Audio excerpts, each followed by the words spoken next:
psychology and physics and chemistry and so on all study being under certain aspects, right? Or astrophysics. But metaphysics studies, Aristotle famously said, being qua being. It studies being as being. What is it that makes existence what it is? What are the characteristic marks of a being in the measure that it exists? Now, that's not a scientific question. That's a question of a different, and I would say a higher order.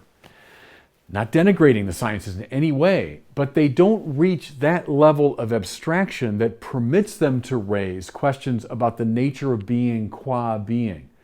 So the question, hey, why is there being at all? See, that's the question of why is there something rather than nothing. That is not a question that physics can adjudicate. That's a metaphysical question.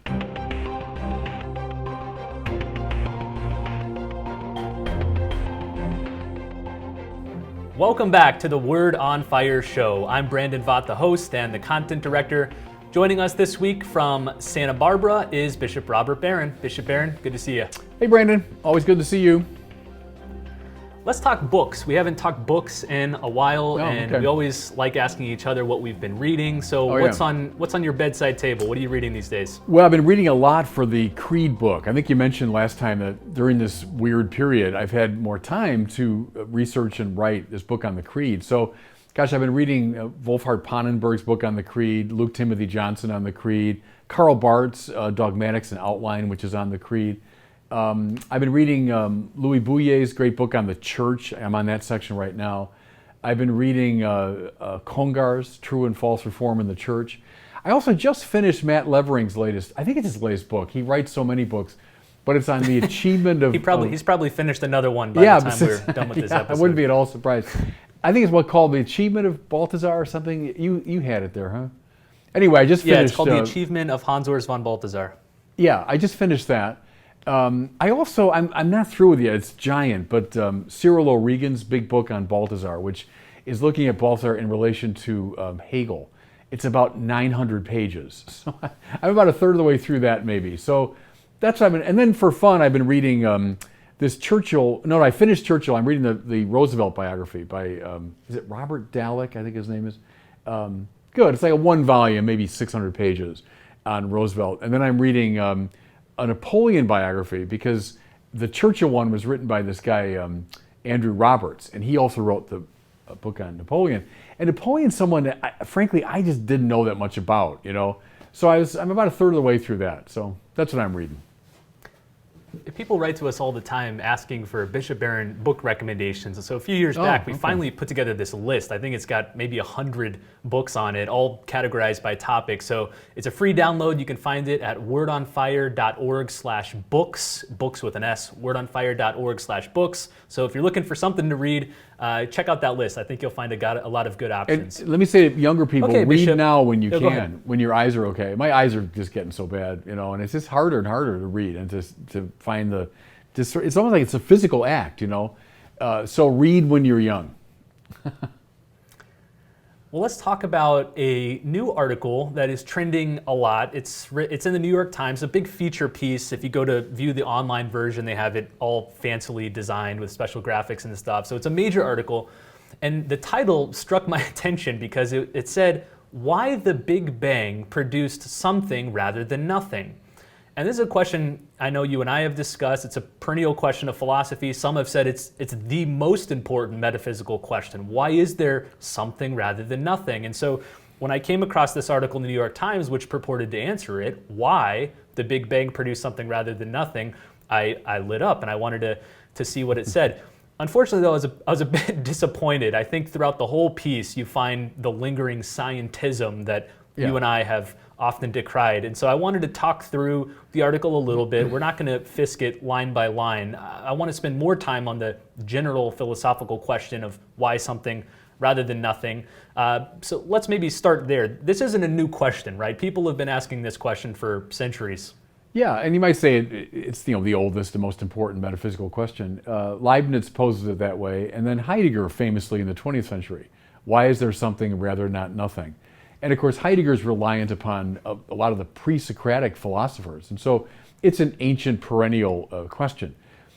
The point I'd like to make, Brandon, is it's a properly philosophical question. It's not a scientific question, not a question that can be adjudicated by physics or chemistry or astronomy, because they're always looking at events and objects and measurable states of affairs within a sort of finite contingent system. And that's fine. That's what the sciences are built to do. That's what their method gives them access to. But when you ask the question we just asked, that's not a deeper level scientific question. It's a different type of question that takes you out of the epistemological framework of the sciences and introduces you to a higher epistemological framework. One of the problems we face, and you named it correctly, is scientism. One of its dimensions is a tendency to see philosophy as primitive science.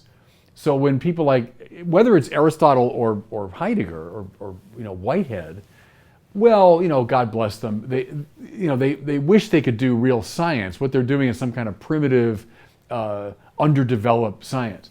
No, what they're doing is something qualitatively different than what the sciences do.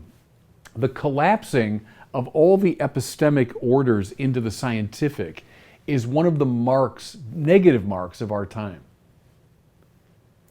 You see that misunderstanding about the purview of science in the very first sentence of this article. Here's how it begins.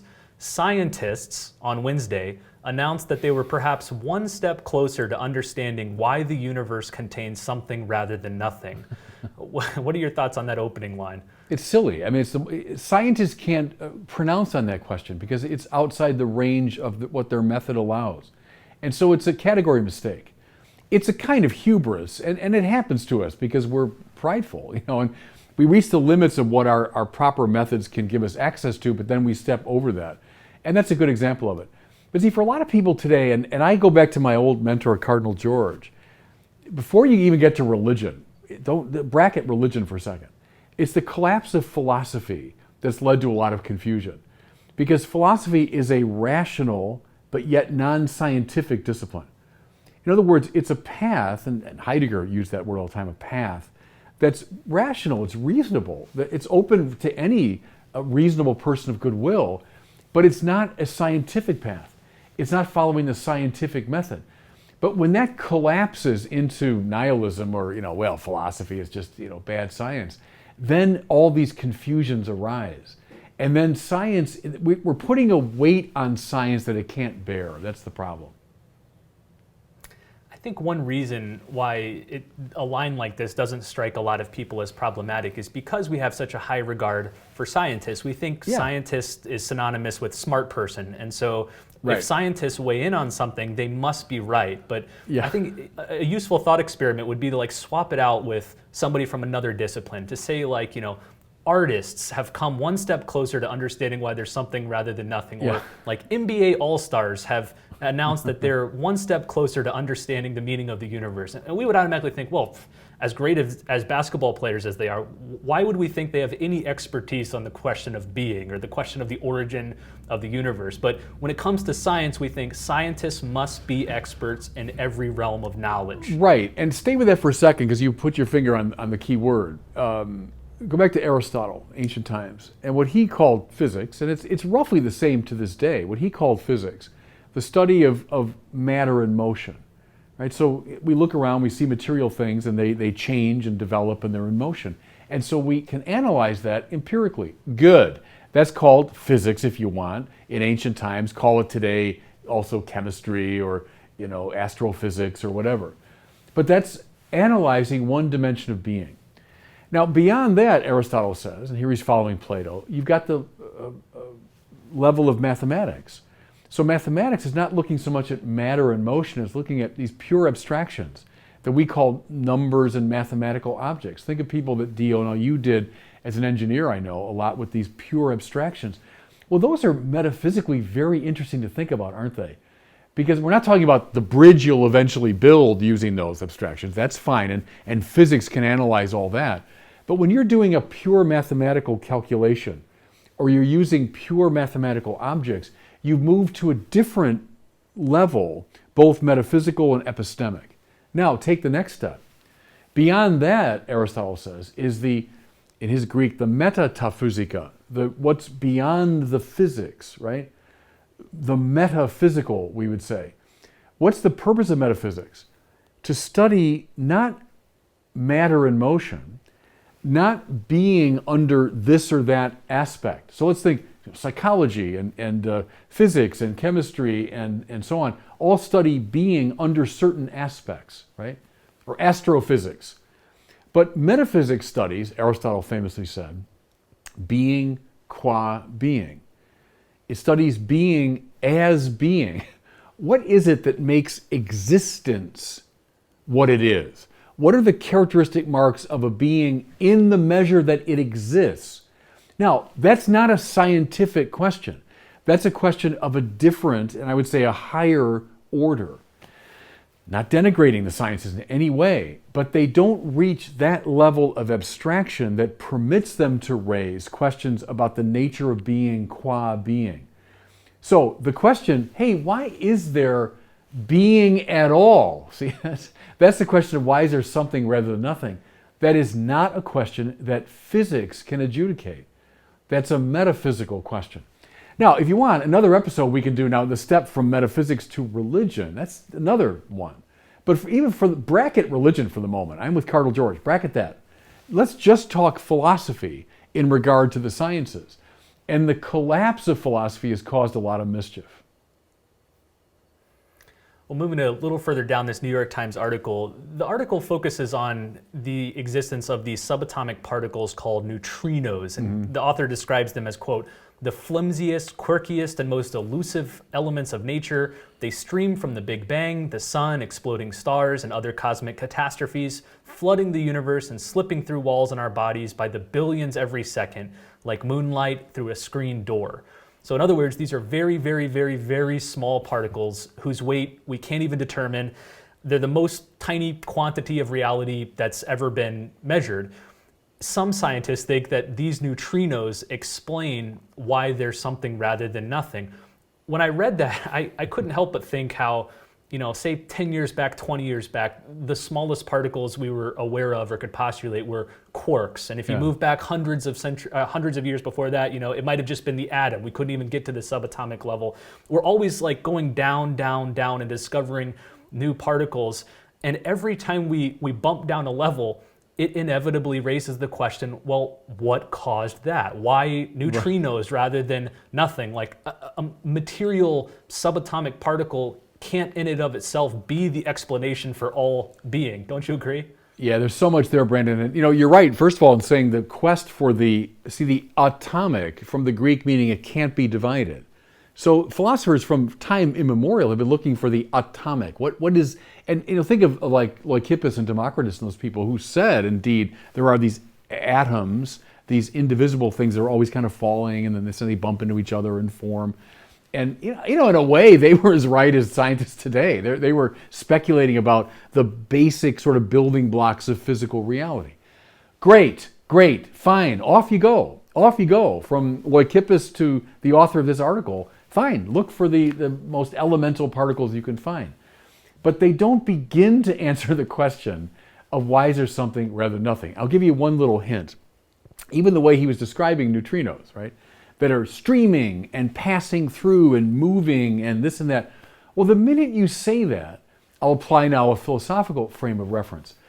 You're talking about a contingent form of existence, right? If something's in motion, something is changing, something's unfolding, coming from, going to, all that language implies that conditions within that reality are being fulfilled, that they don't have within themselves the reason for their own being. Therefore, they're caused. The minute you say it's at this speed, or it's going in that direction, it's of this intensity, it's at that temperature, what are you implying? Well, it could be at some other temperature, at some other speed, some other location. Therefore what? And this is not a scientific, this is a philosophical point of insight. Therefore they must be caused to explain why it's in this mode and not that mode. Right? So here, you and I are here under these very unique conditions. I'm in a studio, you're where you are, where we have cameras and so on. Well, heck, you and I could be anywhere else. I could be back in my house. I could be in LA. I could be dead. I could be on the moon. So how come I'm here? Well, now, okay, well, let me explain why. Because I got in my car, and because we had this appointment to do this thing today, because the temperature is okay in this room. I'm not going to either burn up or freeze to death. You see what I'm doing there is I'm saying there's all kinds of causes to explain why you and I are in this particular mode of existence. So, neutrinos, streaming, coming, flowing, this. Well, why? Why are they that condition rather than some other condition? I got to look for causes, right? All right, so I find some material cause. Well, is that contingent or non-contingent? Well, those are contingent too, whatever cause we happen to find. Like the Big Bang, for example. Oh, it all came from the Big Bang. Well, the Big Bang, by definition, is a contingent state of affairs.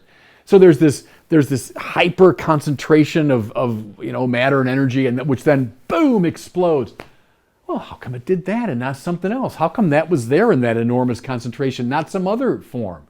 The Big Bang, philosophically, doesn't explain anything, really. It's just another postponement of the question, right?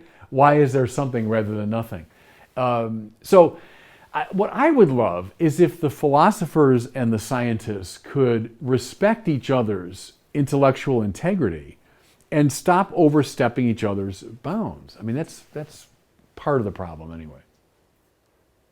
To me, it does harm to the great discoveries of science when you try to blur the boundaries between science and philosophy, because it creates all this infighting between the philosophers and the scientists. Instead of respecting and celebrating the great discoveries of science, which this one appears to be, what it says in the article is that at the beginning of the universe, there was what they call a clean balance sheet, an equal amount of matter and antimatter, but somehow relatively quickly the matter outweighed the antimatter, and that's how we got this excess of stars and black holes and oceans and trees. Yeah, so right, and antimatter. They never really answered that question. No, and antimatter isn't nothing. Antimatter is a type of matter, and so these two forms of matter. Now, look, I'll bow to the scientists. I can't articulate all these things exactly. I'm not trained in the sciences, but we're talking here about material states of affairs, which means contingent states of affairs.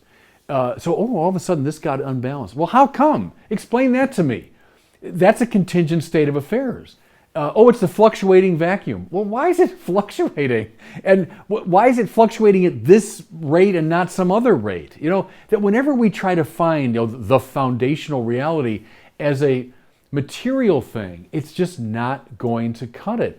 And you know who knew that? Aristotle. Go right back to Aristotle. What he would have called materia prima, right? Prime matter. I mean, I think whatever is, what do they say? Whatever is old is new again. I think that's what a lot of the scientists are talking about, is some kind of primordial, primal energy or state of affairs. Well, okay, but what's prime matter characterized by for Aristotle? Potentia, right? Potential being. It doesn't exist unless it's actualized in some form. It can be this, it can be that. Materia prima can take a million different forms, and therefore begs the question, well, why? Why this form and not that form? Therefore, you look for a cause. That's why you need an actualizing principle to realize the potential. Now, see what's going on here, Brandon? I'm using philosophical language to analyze material states of affairs, but at a higher level of abstraction. So I'm not competing with the physicist. I'm asking different types of questions than he or she might ask.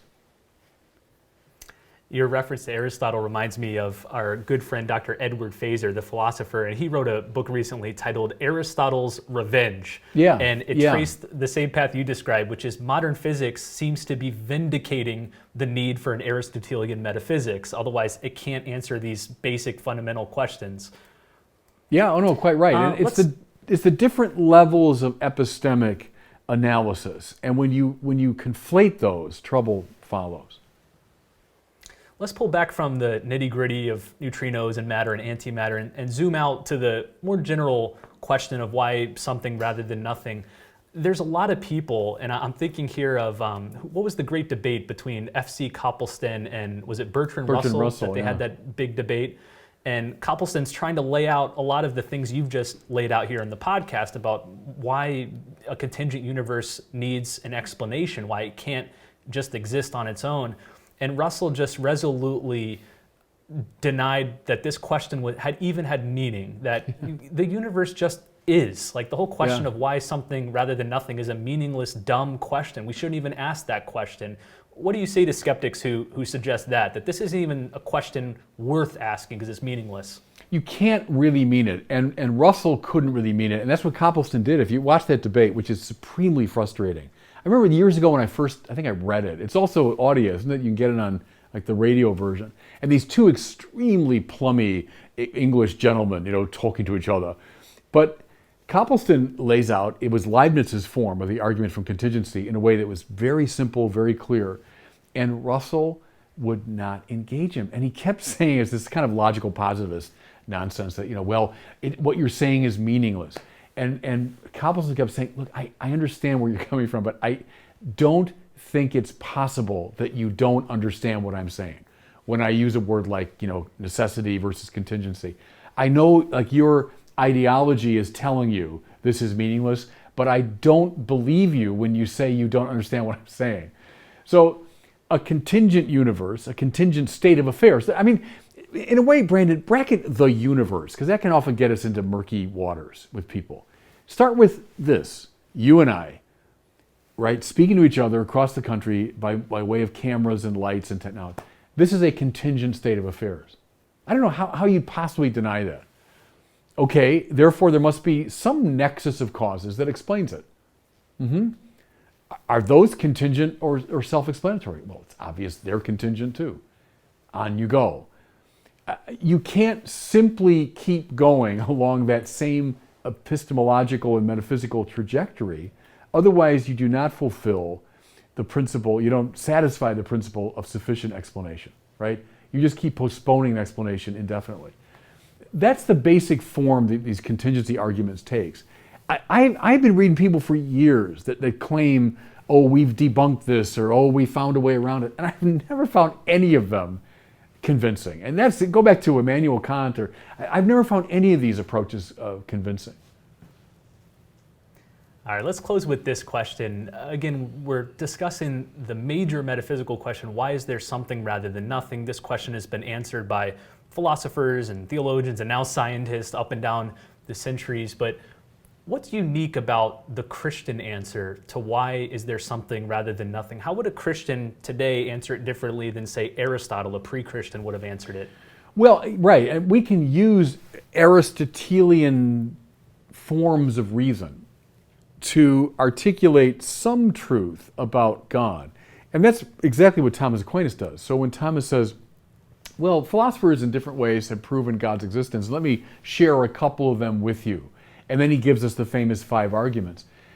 Thomas doesn't think for 1 second that somehow now he's exhausted the meaning of the word God. Now he's told us everything we need to know about God. Rather, as he himself says, I have taken you by the hand like a little child, and I've shown you something that I hope opens your mind to think more deeply and more accurately about the source of reality. But a Christian is going to say, and we can follow this stream through Aquinas, this reality which grounds all of finite contingent existence must be a reality which is pure energy and pure actuality. That in turn implies a being who has mind, will, freedom, personality. That means a being that knows himself utterly and loves himself utterly. And loving himself utterly must love everything that participates in his manner of being, which is to say all those creatures that flow from his creativity. What you've come to by a few logical steps there, from the non-contingent source of contingency, you've come to a being that has loved the world into existence, that loves everything that he has made.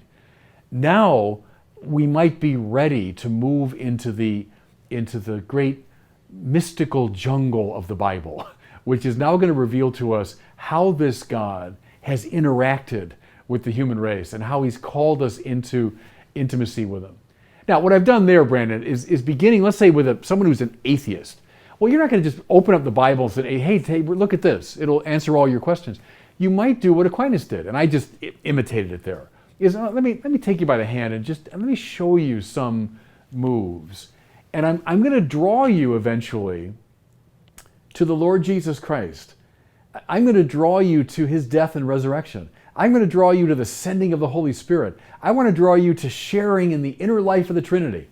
But it might begin with something as simple as, hey, do you ever think, how come this state of affairs is, rather than some other state of affairs? That could be the first monoduxio, the leading by the hand. But now we're talking about the strategy of a Christian apologist or an evangelist, right? But I think called for because of where we are culturally today.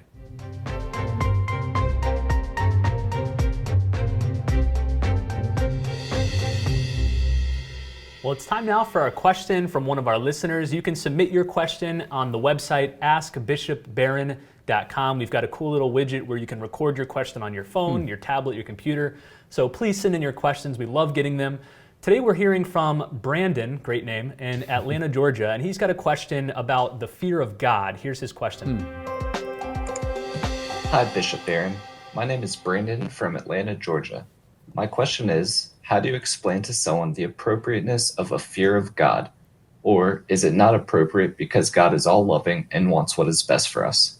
Thank you so much for all your wonderful work through the Word on Fire ministry. You've inspired me tremendously through the years, and I know you've done the same for countless others. God bless. Well, thank you for that. Yeah, good. It's a good question because that phrase comes up out of the Bible. It's used in the great tradition, the timor Dei, timor Domini, the fear of the Lord. It doesn't mean I'm terrified of God, right? So we shouldn't emotionalize it. It's something like a deep and exclusive reverence for God, it seems to me. What is of supreme value to me? And if I can take advantage of that word fear a little bit, what am I most afraid of losing? Or maybe nuance it a bit, who am I most afraid of offending or falling out of relationship with? You know, think of like your dearest friends or family members, that you have a fear of falling out of rapport with them. You have a fear of not responding adequately to them, you know? So we say the fear of the Lord, beyond money, beyond my job, beyond my fame, beyond even my family, beyond even very good things, I'm above all afraid of losing my relationship with God because God's the highest good. I'm above all afraid of offending God. And again, don't emotionalize that as though God is, hurt or he's losing something because we're not being good people. I'm afraid of not honoring God. So in that sense, the fear of the Lord is the supreme spiritual stance, So I would say don't emotionalize the language, but let the language bring you to a very serious place. I think it's meant to do that I have a fear of the Lord. I have supreme reverence for the Lord. I'm very much afraid of falling out of relationship with the Lord. I think that's what it means. Well, thanks for the question, Brandon, and thanks to all of you for watching this episode of the Word on Fire show. I mentioned this last week that for the last 4 years, we've been quietly working on an extraordinary new project. We're calling it the Word on Fire Bible. It's a series of presentations of the scriptures. The first volume, which contains the 4 Gospels, is about to come out here in another few weeks. And I'm going to be a little shy about the details. I'm not going to tell you yet what's in it, what translation we're using, all the content and the artwork and everything inside of it. We'll spill those beans here in the coming weeks, but suffice it to say, it's smart, it's beautiful, it's resplendent. We're describing it as a cathedral in print. That's the sense that the Bible conveys. If you want to learn more about it and be the first to know when it's available, first to know about the details about the Bible, visit the website wordonfire.org/Bible. Wordonfire.org/Bible. Just enter your email. We'll send you news as it continues to roll out over the next few weeks. So check out the Word on Fire Bible website's wordonfire.org/Bible. Well, thanks so much for watching this episode, and we'll see you next week on the Word on Fire show.